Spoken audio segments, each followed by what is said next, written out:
proteso verso il futuro, è proteso verso il futuro della nostra comunità, è proteso verso il futuro della nostra città, però considerando, rappresentando e guardando anche a tutti coloro che in questi 60 anni hanno animato l'oratorio e hanno portato una iniziative e valori che richiamano al bene comune. Abbiamo la gioia qui oggi di avere con noi Don Domenico Sigalotti. Ecco, non c'è bisogno di presentazioni per Don Domenico, chiederei a lui di salutare brevemente e di portare il suo contributo. Grazie Don Domenico.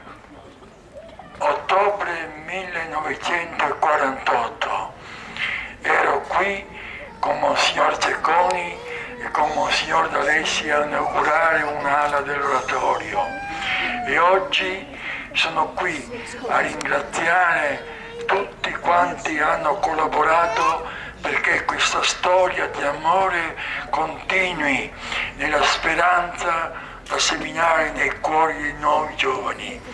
Io dico che il mondo passato, tutti quelli che hanno lavorato nell'oratorio sono contenti, felici e grati a voi di aver raccolto questa eredità e di averla trasmessa per il futuro. E viva l'oratorio Pio X!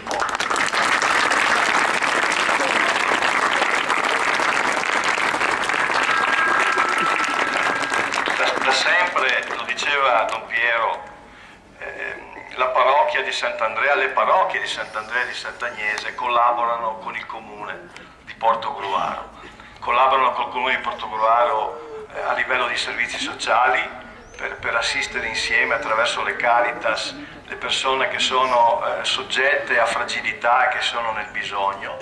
Collaborano anche per la formazione dei giovani, ricordo il percorso comune per la formazione degli animatori dei GREST, e abbiamo collaborato anche in questa occasione per il progetto generale di riqualificazione di quest'opera così importante e così centrale per la città di Portogruaro.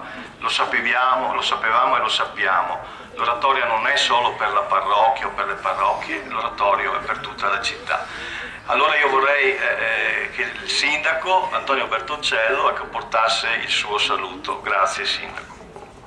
Sì, buongiorno a tutti, grazie di essere così numerosi questa mattina.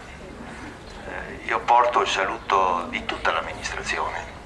Dico tutta l'amministrazione anche se sappiamo tutti che qualcuno forse non ha condiviso pienamente questo rapporto di collaborazione tra amministrazione comunale e parrocchia. Però io credo che dobbiamo prendere le prime parole che Papa Francesco ha detto a tutti noi: non perdete la speranza.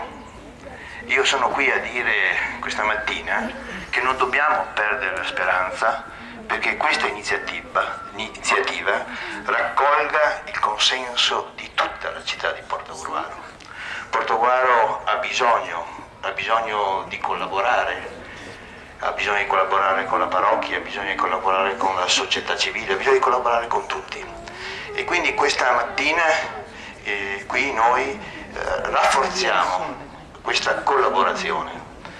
Noi abbiamo assecondato, aiutato nel rispetto delle regole questa iniziativa e dobbiamo anche ringraziare perché in questa area il comune di Portogruaro nel sottosuolo realizzerà un'opera importante per la città di collegamento con il centro storico. Mi riferisco alla realizzazione di parcheggi che non intaccheranno la superficie, che non cambieranno nulla di quello che c'era prima. Semplicemente ci daranno e ci dà l'opportunità di dare un servizio ai nostri cittadini. Don Piero in chiesa ha detto che vuole essere questa iniziativa un ponte, è credo l'immagine più forte che ci dà, un ponte con le famiglie, un ponte con l'amministrazione, un ponte con la città, un ponte con chi è povero, un ponte con chi ha bisogno, il ponte unisce tutti. Io credo che questa raffigurazione di questa iniziativa raccolga tutto il senso dell'iniziativa. Il fatto poi che ci sia qui Don Domenico, quale ponte migliore? Quale ponte migliore tra chi ha visto nascere 60 anni fa il vecchio oratorio e chi oggi con Don Piero sta cercando di realizzare il nuovo oratorio. E quindi siamo dentro il ponte, stiamo attraversando tutti, la vita è un ponte, la vita, tutte le nostre azioni sono un ponte, speriamo che sia un ponte dove dall'altra parte ci sia qualcosa di meglio, lasciamo qualcosa di peggio e raggiungiamo qualcosa di meglio. E l'altro concetto forte che ha espresso Sua Eccellenza, la famiglia, in un momento così delicato di crisi, di profonda crisi, di disagio, a volte di mancanza anche della speranza. Con Don Domenico qualche sera fa ci siamo incontrati, credo che possiamo dirlo, ci siamo incontrati, abbiamo cercato di capire come noi stiamo vivendo questo momento.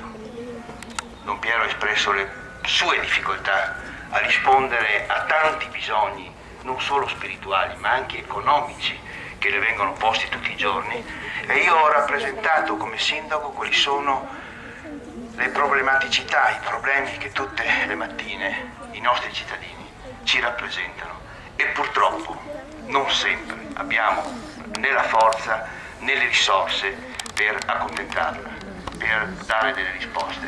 E qui finisco dicendo che anche se non abbiamo le risorse, anche se a volte non riusciamo ad essere concreti, non possiamo perdere la speranza, perché magari fra un po' di tempo questi problemi si supereranno e tutti assieme potremo godere di questo momento. Quindi un grazie veramente, un grazie a Sua Eccellenza che è qui con noi questa mattina, e che lo ringrazio anche perché sia in occasione del Natale, sia in occasione della Pasqua, ha avuto la grande sensibilità di chiamarci come amministratori a Pordenone e che con noi cominciare ad affrontare i temi della società. L'ultimo è quello di Pasqua, dove sono stati affrontati i problemi dei giovani, e di questo io credo che a nome di tutta la città lo dobbiamo ringraziare. Grazie a tutti.